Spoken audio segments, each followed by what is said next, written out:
Y'all already know that we gotta check out some games that will forever be lost. That had great potential. Anthem. Anthem, gone forever. What did we lose? Let's check this out, man. Would we want another Anthem, or is there enough time for them to even bring back Anthem? I remember seeing Anthem, and I thought like, yo, the graphics, look, boy, looking at them rockets hit.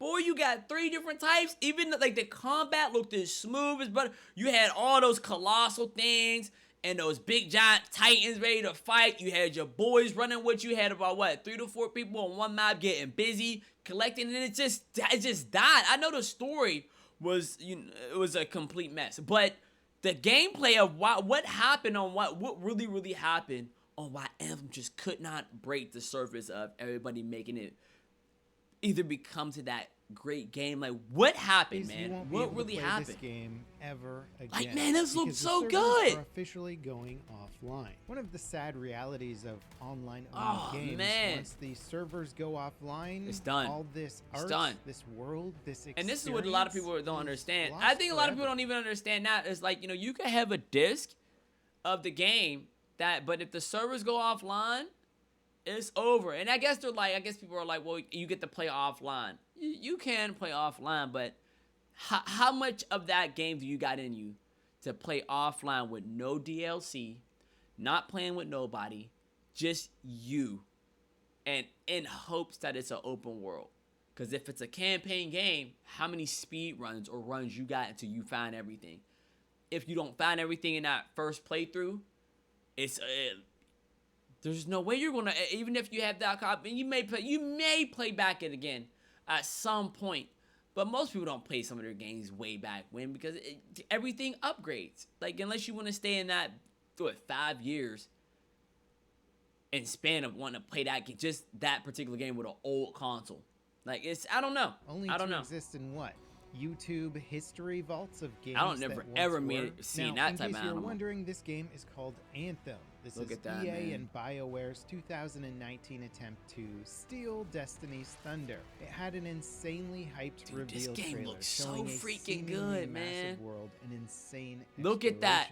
But that trailer also hid a deeply troubled development process that likely led to the failure of this game and the loss. I just feel like a lot of content creators just destroyed this game, man. I don't think this game was bad, in my opinion. What players ended up with was a clearly cut back experience, one with decently fun mechanics, but almost nothing interesting to do with them. Or am I just misremembering what this game was like to play when it first launched? So I decided to hop back into Anthem during its final days to see if it truly was as bad as I remembered, or if we're losing access to a hidden gem. Let's dive in. Yeah, man. Let's go ahead and look and see what really happened, man. I think it was I feel like Anthem was a hidden gem, man. It had so much potential, man. So much potential. Let's start off with a little bit of a recap on Anthem's production history, because it's kind of legendary for just how chaotic it was. BioWare began work on the game back in 2012, still right active after the release of Mass Effect 3. The original vision was a co-op survival game built around crafting, mech suits, and flight systems that would eventually make it into the final product. But in 2014, the game's director, Casey Hudson, left BioWare. New leadership took over and pushed the project in a completely different direction. Then in 2016, the main writer, brought in after Hudson's departure, who was responsible for that shift, also left the studio. At that point, the team pivoted once again, returning to the original concept and narrative, but they were now dealing with major technical problems. Maybe I don't be playing a lot of good games. I feel like this game was actually tight. The Frostbite engine, a notoriously difficult to learn engine that slowed down their production. Around the same time, Bungie's massive success with Destiny began influencing the project as well. Like, dude, some of these games just have, I feel like some of these games have bad timing, and a lot of them are starting to realize that timing is everything. I just seen an article that was saying NBA 2K is not making NBA 2K27 in November because I believe it's Grand Theft Auto 6 coming out. So a lot of games know that you don't want to come out when that game comes out. That's just the just how that is, and especially if you're around that genre, that type of game of realism, whatever. Like if you're a driving game, you probably might be cool, or something like that, or simulators of whatever the case may be. Like if you're not around that genre of GTA, but it might not even matter because GTA is such a big game that your game could get swept underneath the rug because people are right in that present time looking at a specific game, and if you come close to looking like that game, they compare you to that game, and they're like, this game is better, you're trash for trying to copy them. Meanwhile, they had a completely different vision, that they wanted to go a whole nother route than that game, but it just happened to be that that game came out, and you're being compared to that game, which kind of sucks, because I believe, Destiny is first person, and this is third person. So for them to want to go for, a Destiny type of look, I don't know, man. If that was the case, they would have went into first person. And I think you might be able to, but I don't know if they were going for that. I know with the open world experience, maybe. And they had those events, so they could have been, referencing them a little bit. But I don't know if they were trying to attack Destiny that much. Transformed into a live service looter shooter. Eventually, BioWare scrambled to put together a demo. There's only PvE in this to show EA ahead of E3 2017. And shortly after that, one of the game's lead gameplay designers passed away. Later in 2017, Casey Hudson then returned to the project in an attempt to stabilize it and ship the game by EA's hard deadline of March 2019. I just feel like they just didn't have enough. In roughly 18 months, BioWare assembled the launch version of Anthem and released it, only for it to fail pretty much immediately. Due to a plethora of bugs, but also just a clear showcase that the game had almost no content in it and was not ready for release. There were plans for a massive post-launch overhaul, but in 2021, all support was discontinued. Post-launch content and core updates had already been scrapped. I think the whole graphics and everything of it was nice, which itself was ultimately canceled. The total production cost was never made public, but Anthem sold roughly, if anything, they probably could have made a stronger story, generating some revenue, but clearly not enough for EA to justify continued support.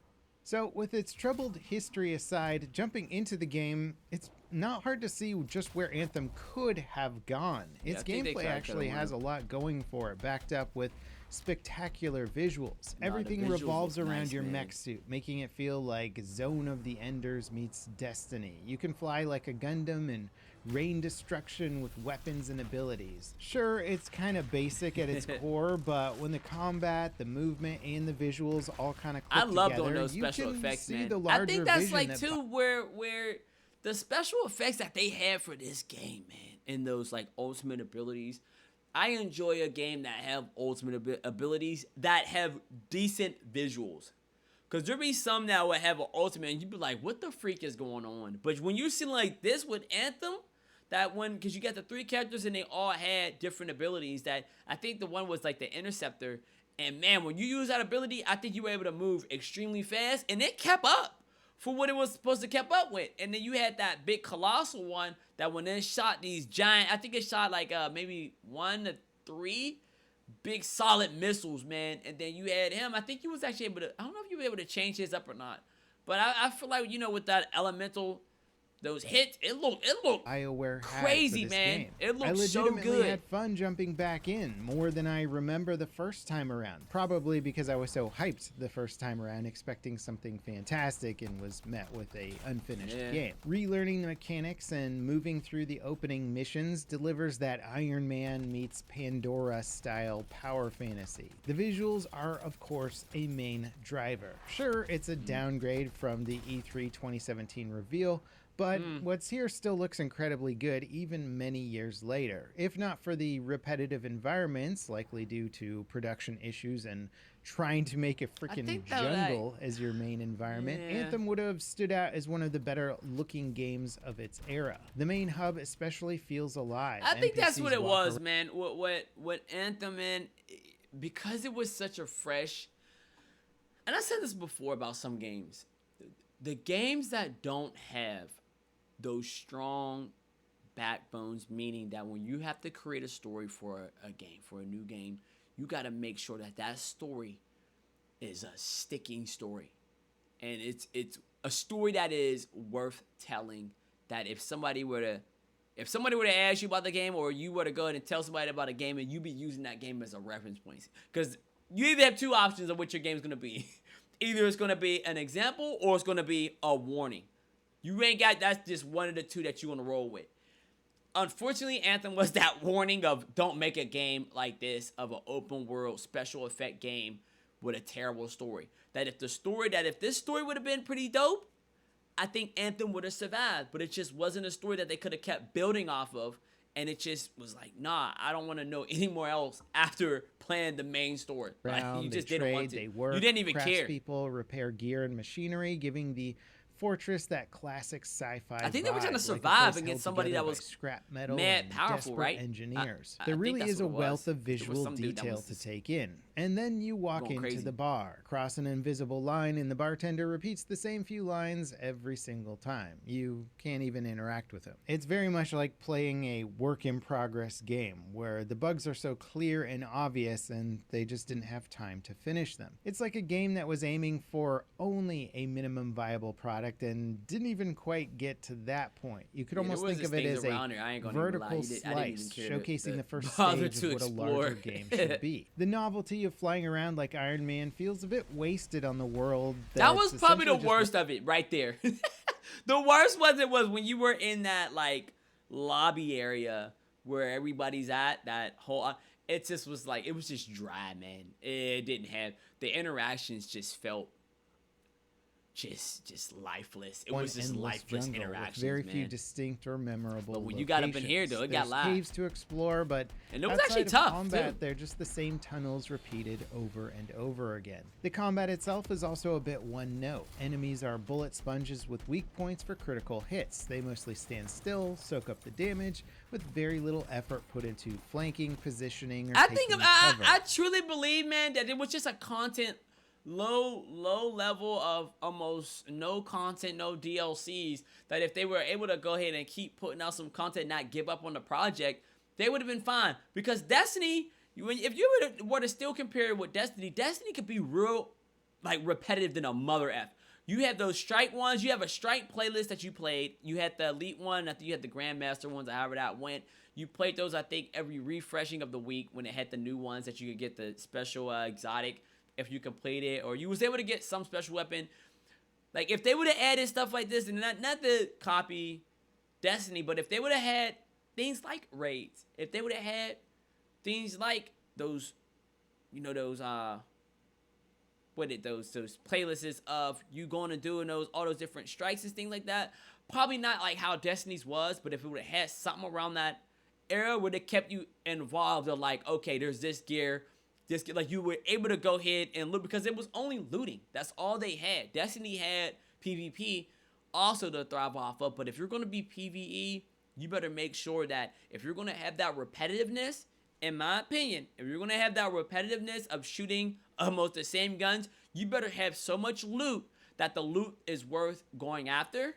And you better have some bosses that dang near feel impossible to beat, The game constantly teases you with epic battles that you could have fought if they weren't locked away in cutscenes or flashbacks. The story shows massive fortress assaults and ambushes in crowded social hubs, but you're never allowed to actually participate in them.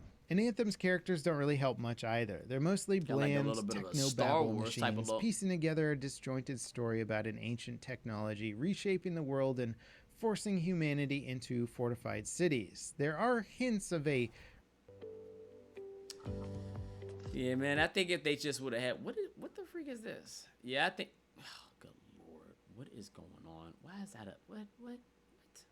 Yeah, I think it was just a content. Verse full of survivors scraping by under brutal conditions. But once you're in your mech, you're just kind of flying around killing things in the jungle, rarely interacting with meaningful NPCs in the world. The few that you do engage with are nameless figures that you escort or rescue from cages. And this was a direct result of the narrative being rewritten multiple times. BioWare had to kind of stitch together pieces from different story concepts, leaving the final narrative feeling incredibly messy and unfocused. And taking a step back from my re-emergence into the world of Anthem, I think the real tragedy of this game is not that you just can't play it anymore, it's that you can actually see the sparks of greatness, what this game could have been. this game definitely could have been something amazing. They've been doused out by an incredibly troubled production. It's hard for me to that's even fair to blame say, though. EA That's for fair. pulling the That's plug fair. on this one, given the extremely long and troubled production. The bones of BioWare's magic are there. The movement is honestly one of my favorite parts of the game. The game was smooth, man. Compelling, The game was really, when really everything smooth. clicks, the combat hints it's something special. You can almost see the full vision of Anthem. It's just I think for how great this game could have been, if they would have really made it even more individualized for everybody to kind of, because if they could have even added another suit. Like, they should have had, by this time they got 3 suits, they should have had 6 of them boys.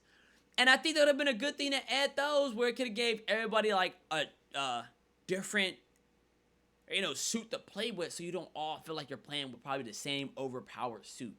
Even like I still believe like with the weapons and stuff like that, and then even like some of the abilities that I think you were able to get some special abilities, but you had to go find them things. I don't like you would have had to grind to get them. But if they would have just probably even added some more suits and a little bit more strike missions or something like that, more events too, I think they would have been all right. They would have been all right. Probably get that story together. They never got there.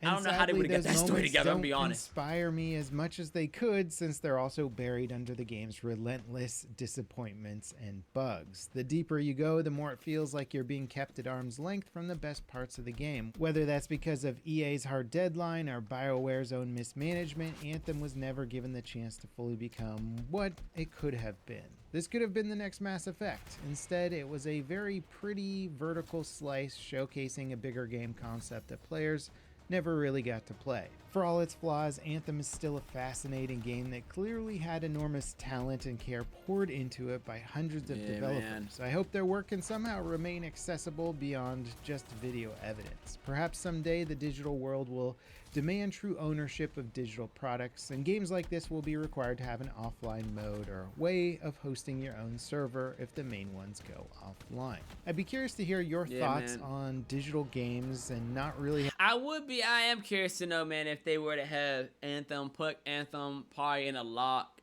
for a little bit of time. Like, put Anthem in a vault. Let it chill for a little bit, let it die down, let the noise die down. Really, there's no noise around it. After a while, get a good story. And probably go off of something with the way how Anthem looks, that people could be like, oh, this reminds me of Anthem, of what it could have been. If they were to go ahead and do something like that, I wouldn't be mad at it, because the game has a solid foundation. Like, the frame of that thing, it looks beautiful. Now you decide to get a story that matches up with how beautiful the gameplay is and all of that good stuff. And then how you're going to go ahead and, not for the most part say maintain it, but progress from there. Know they have some content ready. If you know there's going to be bugs, fix them bugs right then and there. One game that did a really good job with that was Crimson Desert. And I feel ashamed of myself because I haven't played Crimson Desert for a little bit of time. But when Crimson Desert had some bugs, boy, you let them know, they listen to their fans, and they fixed that thing immediately.